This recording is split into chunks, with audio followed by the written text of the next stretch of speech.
I think that you're definitely scared of being vulnerable, and I think that plays into a lot of how you feel every day, with especially anxiety and just constantly worrying. I'm not trying to tell you that you're afraid or make you feel that you're wrong, but I definitely think that you do have fears and you do not want to admit them because you are afraid of being vulnerable.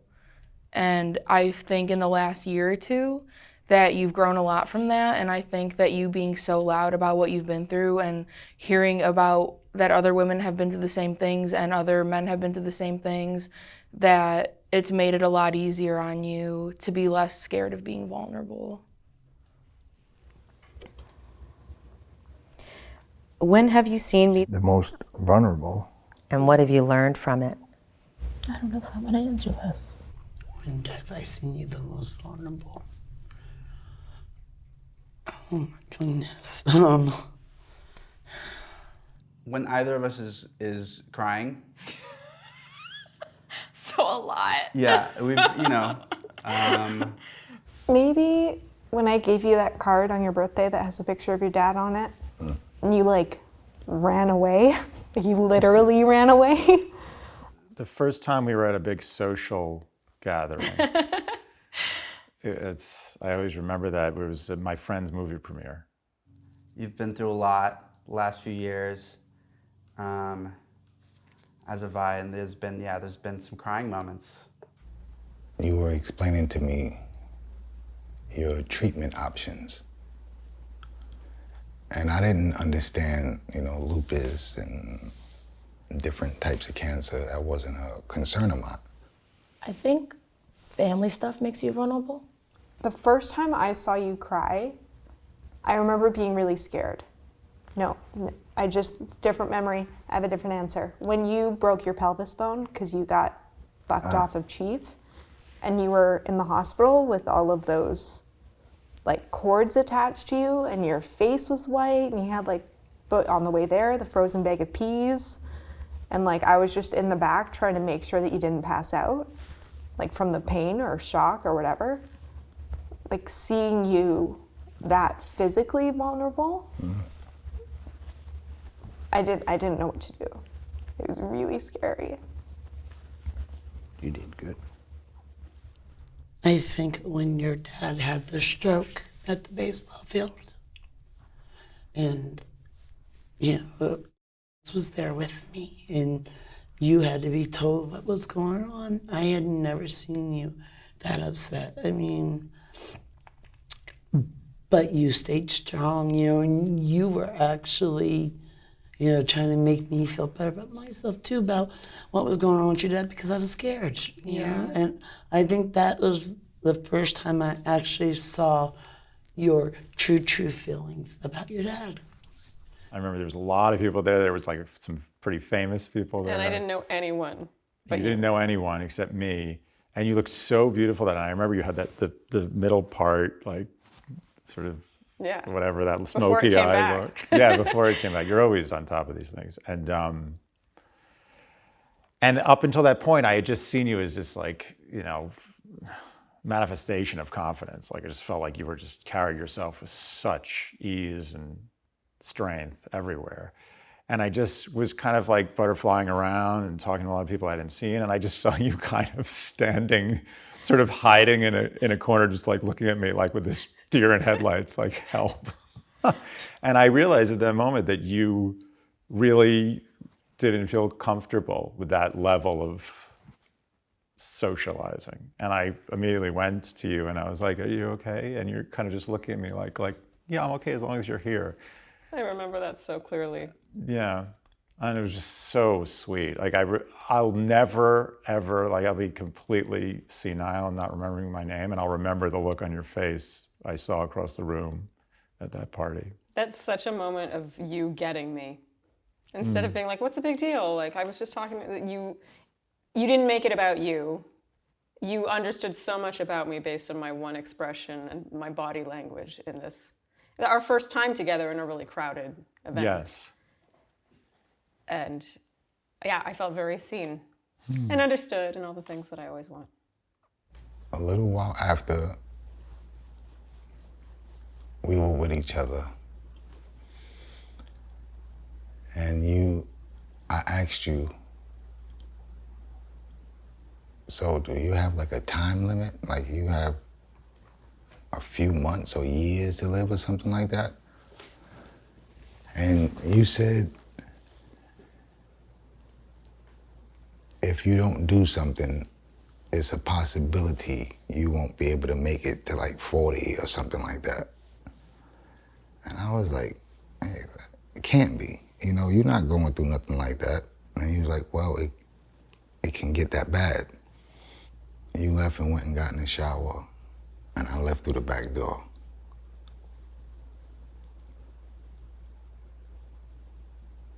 And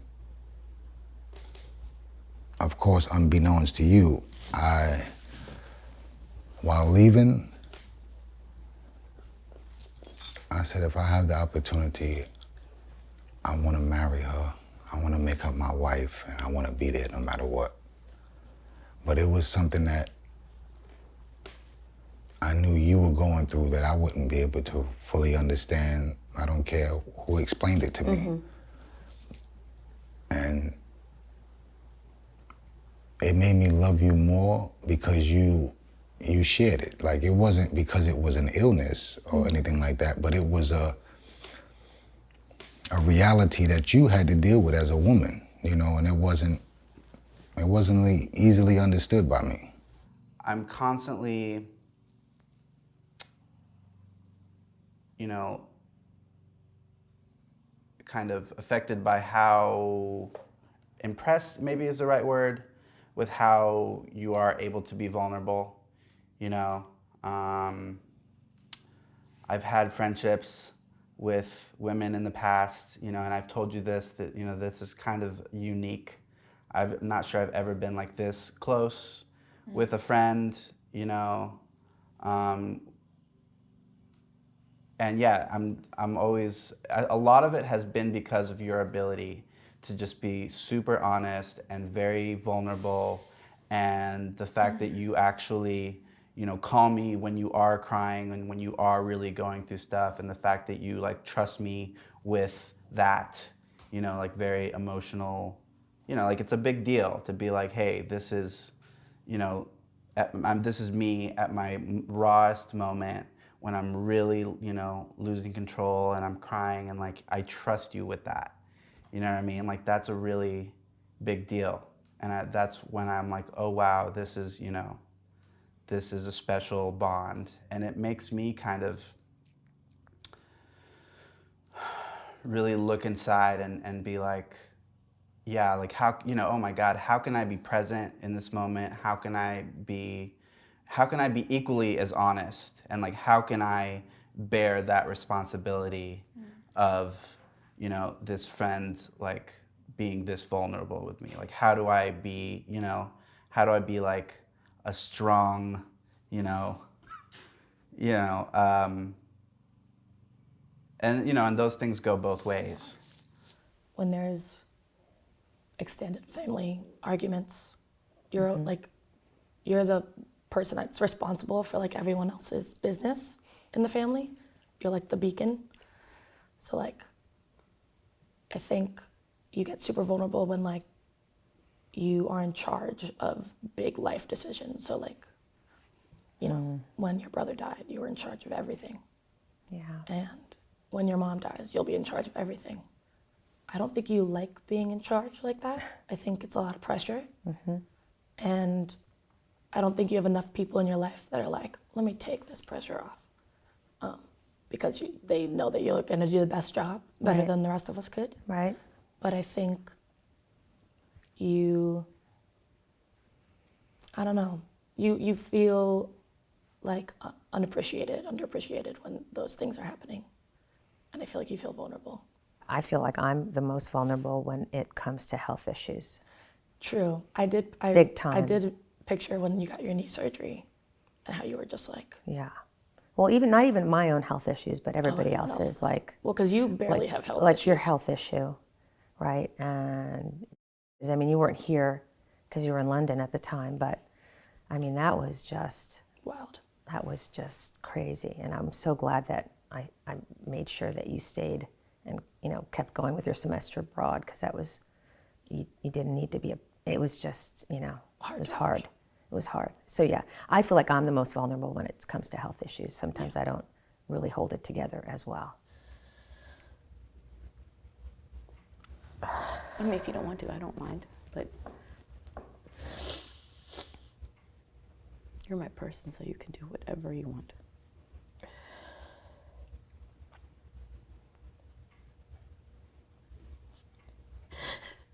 When you're actively miscarrying. That was horrible, huh? I was scared to lose you because you're bleeding. And then just the hope that I saw that just physically and like literally drained from you, because we were just so happy. You know, it was the winter after we lost. And, you know, it's just, we had so much hope, and I was so excited to be a tita and a ninong, and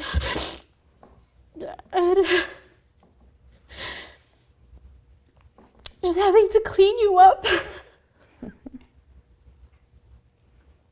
I didn't want to lose you. You wouldn't, come on.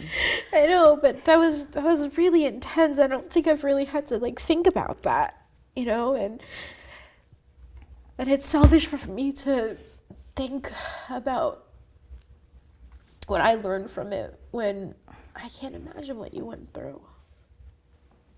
You know,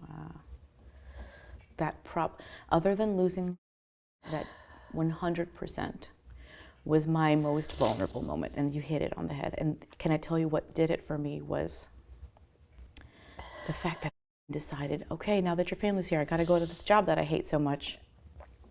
I'm like, oh, cool, great, bye.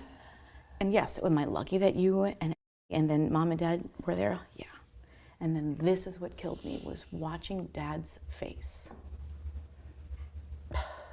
Like, I don't know if he was scared for me, sad, or he knew that I was sad about it. Probably all. But his face was just, you know, broken. And that's how I felt. So yeah, that was super vulnerable. And that's okay, because everything happens for a reason. And I'm alive. You are. So it's good.